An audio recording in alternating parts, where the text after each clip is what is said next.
So I'm sure this point is not going to be a surprise, but now that you've mastered the art of ChatGPT and you understand how to use it, and you don't want to go down the path of generating revenue on your own, having to market your own product, you can actually be applying for jobs with these skills. Now, of course, make sure that you have the background skill and understand how to do the thing that you're applying for in the first place.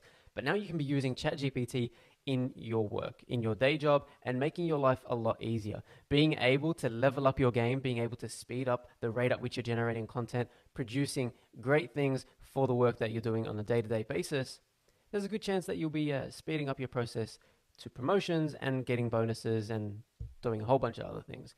Obviously, if you want to be working with ChatGPT and monetizing your ChatGPT skills, there's a good chance that the work that you will be applying for or the work that you will be doing is going to fall under the categories of content generation, app development, web development, coding, things that ChatGPT is capable of doing.